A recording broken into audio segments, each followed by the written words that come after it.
Hi, this is Lucia with The Art of Love. I'm a dating and relationship expert specializing in helping you get your ex back. Today, I want to talk about why nice guys get dumped. Lately, I've noticed that with several of my male coaching clients, in speaking with them, I'm realizing that they were too quote-unquote nice, and that's why they got dumped. They may have started out alpha, but became beta as the relationship progressed, and that got them dumped. So what can you do if you are a nice guy? Well, I'm going to tell you. But before I do that, I want to remind you, if you have not already subscribed, to do so you don't miss out on any future videos. And while you're at it, tap the bell icon so you'll be notified when a new video is up. So let's start by defining nice guy, because obviously you should be nice to everyone, just as a human being, be nice to men and women. But a nice guy is too nice too often.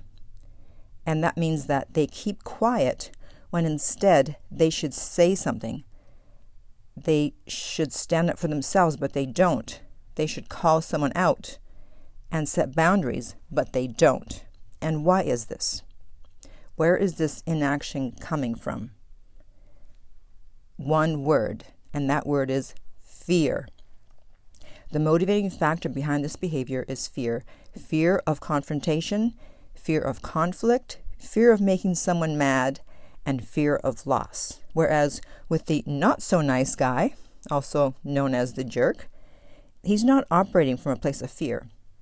He speaks up if the woman is disrespectful. He has no problem setting boundaries, and he's not afraid of losing the relationship if that's what it comes down to.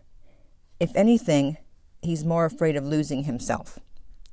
A high-value man does not tolerate bad behavior from women, or actually from anyone. So when you're too nice, you come across as low value because you're tolerating things you shouldn't be tolerating. So where does this come from? How does a guy become too nice? Well, the answer can usually be found in their childhood. Maybe they grew up without a strong male figure in their life, and they didn't have an example of what a guy does when he's high value and when he deals with women, how to deal with them in a way that gets their respect. Maybe he grew up with a single mom, or in a household where there were many women and they were in charge, and he was taught to respect women, which of course you should, but he wasn't taught that he also needs to respect himself.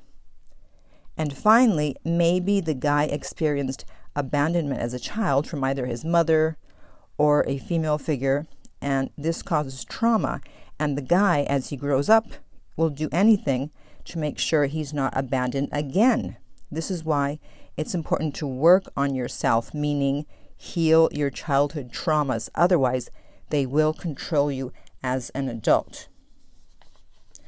I saw a comment recently underneath one of my videos, and the guy said that he didn't know whether he should be a nice guy or a jerk because when he was a jerk, he felt guilty. Well, who says it's an either-or proposition? Why can't you be both? And here is the key to this whole thing.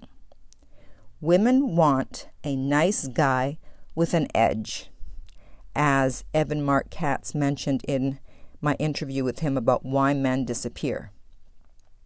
So yes, of course, be nice, but you need to take care of issues as they come up instead of being a doormat and giving in. Because you may think you're keeping the peace, but what you're actually doing is lowering the woman's interest level. She's losing respect for you every time you should speak up and you don't. And eventually, she'll be so turned off that she'll dump you for someone who doesn't put up with her BS, or you'll reach the breaking point and leave. And I have several examples of this. As I told in a previous video, the grocery bill example, I love telling the story because it's so crazy. So this guy, he was dating this woman, and he was checking out his groceries at the supermarket, and she called him. He didn't answer because he was, checking out his groceries. So he called her when he got to the car, and She said, where were you? What were you doing? And he told her. And she said, read me your grocery bill. She didn't believe him and she didn't trust him. So here is the point of no return. What do you do at that point? Because that's an unreasonable request. And so he, unfortunately, did go ahead and read the grocery bill, thinking, well, that will appease her and that'll be the end of it. No. When you do that, you create a monster. You didn't set a boundary. Now she's crossed over, and by letting her do that, now she feels that she can ask for even more next time until, she demands to check your phone every time and to know where you are every minute. It's a slippery slope down. It's the gateway to things getting worse and worse. This is why we set boundaries. And so the correct way to handle that would have been to say, I'm not going to read you the grocery bill. If I've done something to make you not trust me, for you to have no trust in me, then, I'll come over and let's talk about it. But if I haven't done anything to make you mistrust me, then this is your issue and you need to deal with it, because this is a turnoff. You asking me to read the grocery bill is a turnoff. All right, so that's what's called setting a boundary. And you don't have to be mean about it. I didn't sound mean, right? I wasn't swearing, I wasn't yelling. You just state how it's going to be. And they either get in line with the program or they don't. Another example is a guy. And again, he was dating a woman who had trust issues, and she wanted him to videotape the gym to make sure that there was no attractive women at the gym where he was working out. And unfortunately, he did it. Again, an unreasonable request. No, I am not going to videotape the gym. And so it got to the point where they're broken up. I could just go on all day with these examples. There was a misunderstanding.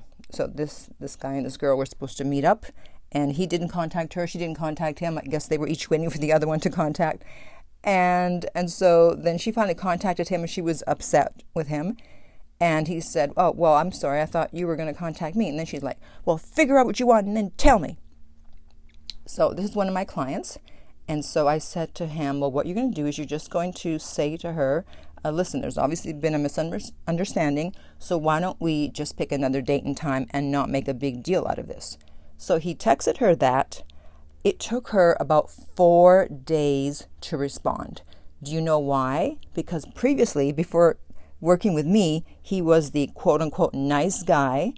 He let her walk all over him, and so she was waiting for him to do what he usually did, which when she got upset about something, to reach out and try to remedy the situation. But since he was now working with me, I did not let him do that. No. I said, you wait as long as it takes for her to reach out to you. And in fact, after a couple of days, he did want to send a very beta male text, and I said, absolutely not. You are not sending that text. And after 4 days, she finally contacted him. So again, that's what it means to set a boundary. Not being mean, not yelling, not screaming, not calling anybody names. You just have to stand your ground when you know that you're right.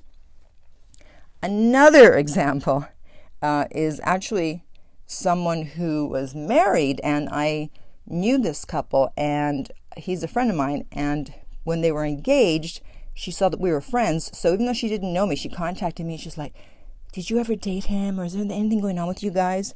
I'm like, no. I said, we're just friends, but listen, if you don't trust him, you shouldn't be getting married to him. Did she listen? Of course not. Does anybody ever listen? So they got married, and they're now divorced because she was so mistrusting that she was trying to control everything about the marriage and him. If he came home early, it's like, why are you home early? If he came home late, why are you home late? Constantly checking his phone, etc., etc. And finally, actually, he had to pull the plug because he didn't set boundaries. He didn't put her in her place when she was unreasonable with her demands. And so he just kept putting up with it. And then finally, he had no choice but to end things. So, the irony is that you actually cause your own demise when you're quote unquote too nice. You get dumped because of what you did or didn't do. The problem isn't usually with the woman, it's with you. Women want a guy they feel safe with. They want to be able to relax and feel taken care of. And I'm not talking about financially. They want to know that you can take care of business, whether it's a guy coming up to them and bothering them or the basement flooding. They can't feel safe with a man who's afraid to set boundaries, afraid to call them out, and afraid to put them in their place if necessary. Women are naturally attracted to strong men. And if they have to choose between two or more men, more often than not, they will pick the one who's the most alpha, not the nice guy. So, after hearing this, guys, comment below and let me know how have you behaved in the past that led a woman to losing attraction for you. And women, comment on what ways nice guys have turned you off. And if you would like my help coaching so that you don't send texts you shouldn't be sending and other things, then you can contact me at theartoflove.net. The direct link is below. If you found this helpful, then be sure to like and also subscribe and share. If you are listening on iTunes, I would appreciate if you would rate and review the podcast. And finally, remember that love inspires, empowers, uplifts, and enlightens.